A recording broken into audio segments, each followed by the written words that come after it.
Chapter 4, Seeking Cooperation. Wallace's father nodded approvingly and said, "That's right.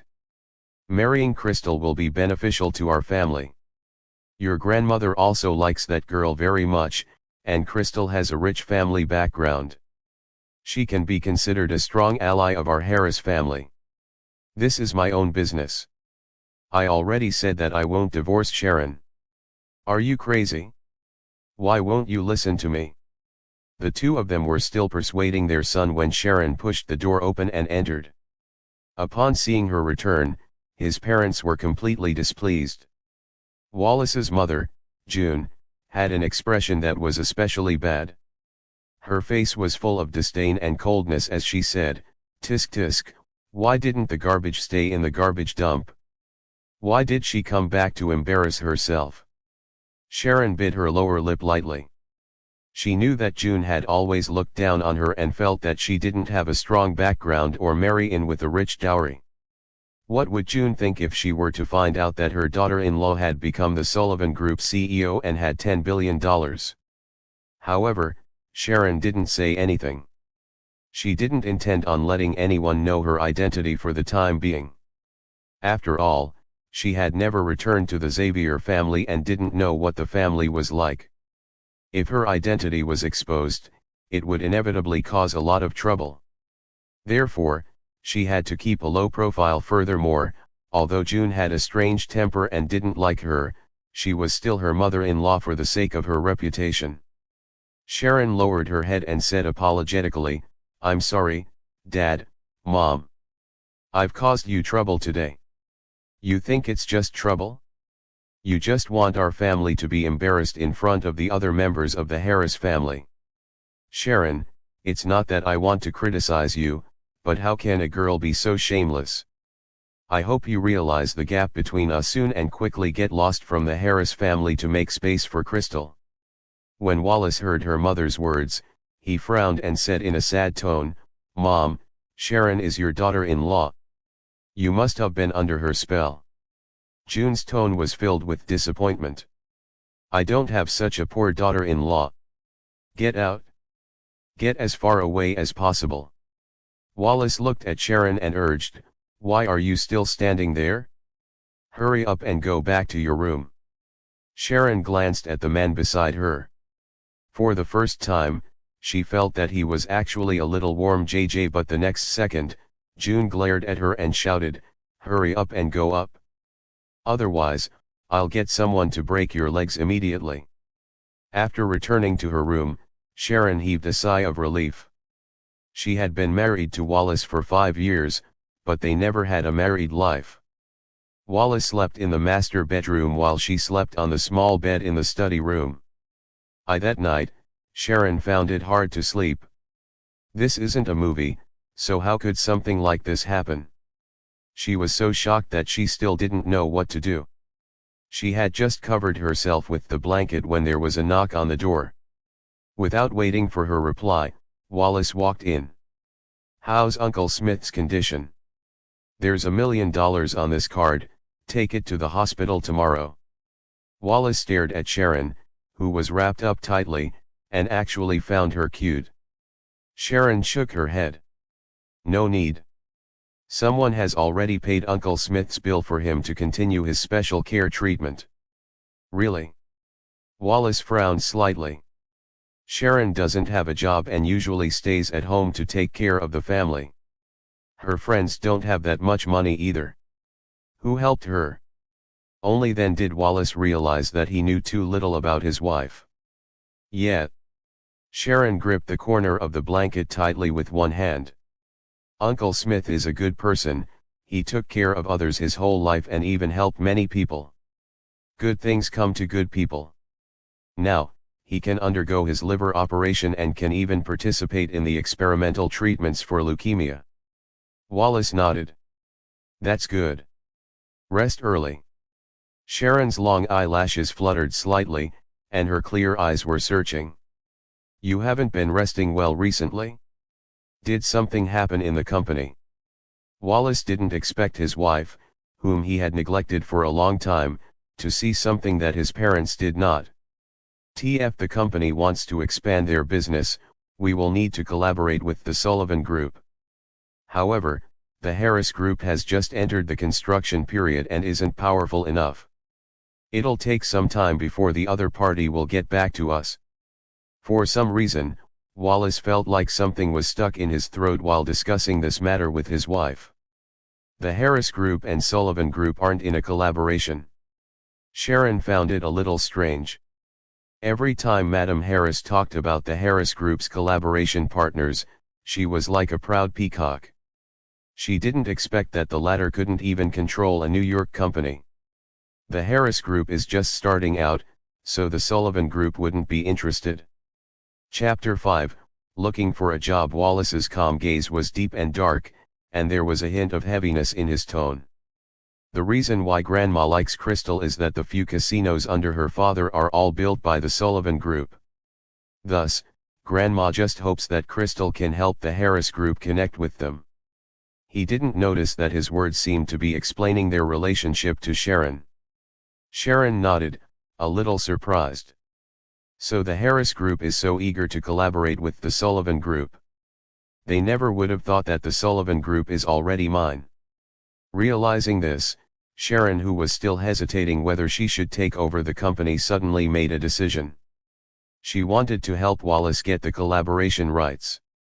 After all, as the eldest grandson, her husband was under a lot of pressure. As Wallace's wife, she had the responsibility to solve her husband's problems and raise his status in the family. From today onward, Sharon was no longer that soft persimmon anyone could crush. She would never let anyone use her to humiliate Wallace again. She would even help Wallace reach the top of the Heiress family. At dawn, Sharon woke up. After making breakfast, she hopped onto her bicycle and set off. She looked like a female lead in an old movie. It was past 8 o'clock when she arrived at the Sullivan Group. It wasn't easy to find a spot to park the bike, and as soon as she had locked it, the Porsche behind her honked impatiently. Sharon subconsciously looked up and saw a man and a woman walking out of the car aggressively. The woman was dressed in a suit from the latest season. She looked gorgeous, and she had the aura of a nouveau riche. The man was also wearing a suit, and the colors were well matched. It was actually Louis's fiancée, Cynthia. Why was she here? Sharon didn't know why she was here today, but they had different purposes. In order to avoid trouble, she couldn't afford to offend nor hide from them. She didn't expect Cynthia to spot her with her sharp eyes and instantly raise her voice. "Yo, look who this is. Didn't you say that the eldest daughter-in-law of the Heiress family doesn't leave the house? Isn't that right, sister-in-law?" Cynthia calling her sister-in-law gave Sharon goosebumps all over. It was obvious that the former was being sarcastic, but she still had to make it sound intimate, making her feel uncomfortable. Out of courtesy, she still stopped. When Cynthia and the man walked toward her, Sharon smiled and asked, "Miss Cynthia, why are you here?" Cynthia sneered.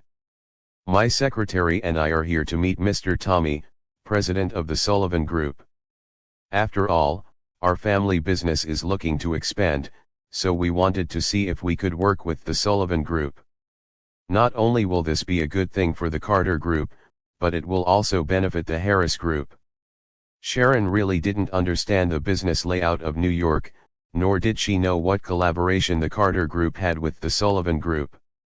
After all, the company had just become her business, and she still needed to slowly understand it on her first day of work.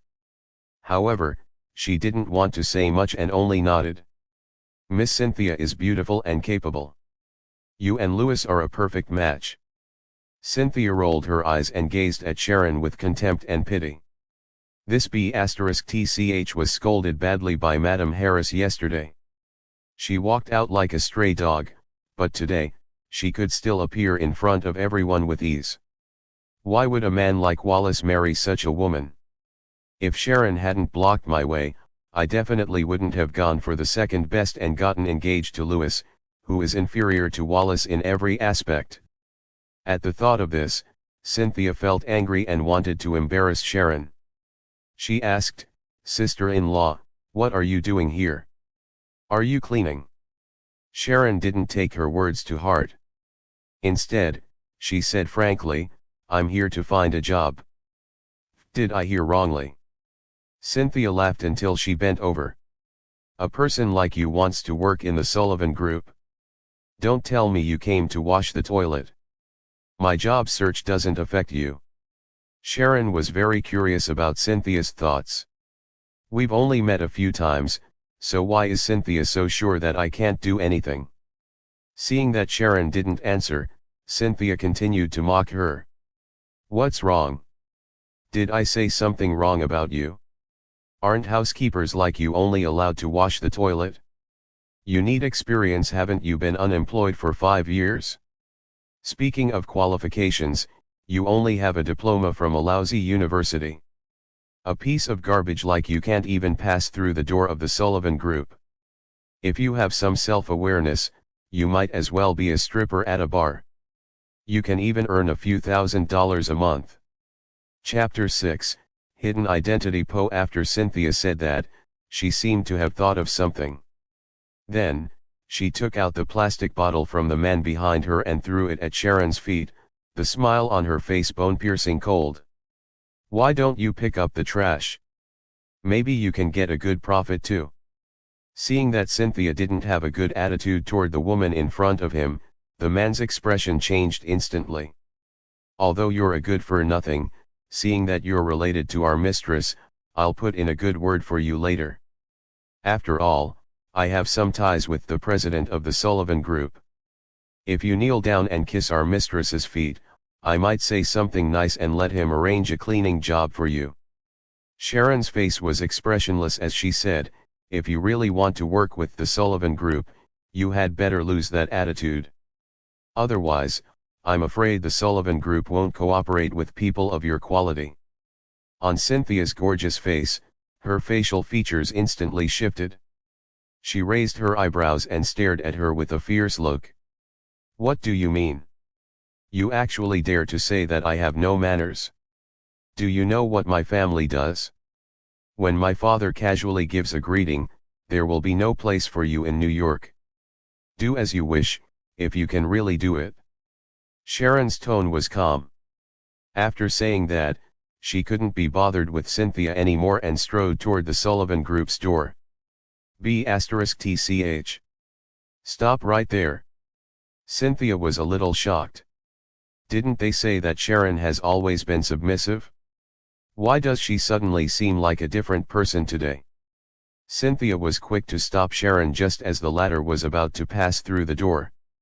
She really wanted to give Sharon 2 tight slaps to let her know the difference in their status, but they were at the entrance of the Sullivan Group. If someone saw them, it would indeed affect her reputation. After the collaboration ends, I will have plenty of time to teach this woman a lesson. Thinking of this, Cynthia gritted her teeth and said, consider yourself lucky, Todav. When we get home, I'll teach Vu a lesson. She got on the elevator. She said coldly to the latter, don't think that your family is so great just because you have some money. If you speak without thinking, I will make you pay for your arrogance. This woman. Cynthia's secretary rushed toward Sharon. Without warning, Cynthia stopped him and raised her chin. All right, why lower yourself to the level of this country bumpkin? Don't take the same elevator as this poor woman, lest you get tainted by her smell. Turning around, Cynthia stared at Sharon. I have plenty of time and energy to teach you a lesson. When we get home, I'll definitely teach you a lesson. Sharon didn't want to waste any more time. She closed the elevator door and went straight to the top floor, where the president's office was. John, who was in charge of the handover, was already waiting for her, along with her predecessor, Tommy. Tommy was very famous in New York as he was the youngest president of the company. Not only was he handsome, but he was also very good at learning. He had 2 master's degrees and was also the first president to be approved by the board of directors. He was the reason the Sullivan Group was able to achieve what they had today. Now that the Sullivan Group had been acquired by the Xavier Group, she had a lot of shares in her hands. Tommy had also made preparations to report to the new CEO. Tommy was a little surprised when she first saw Sharon.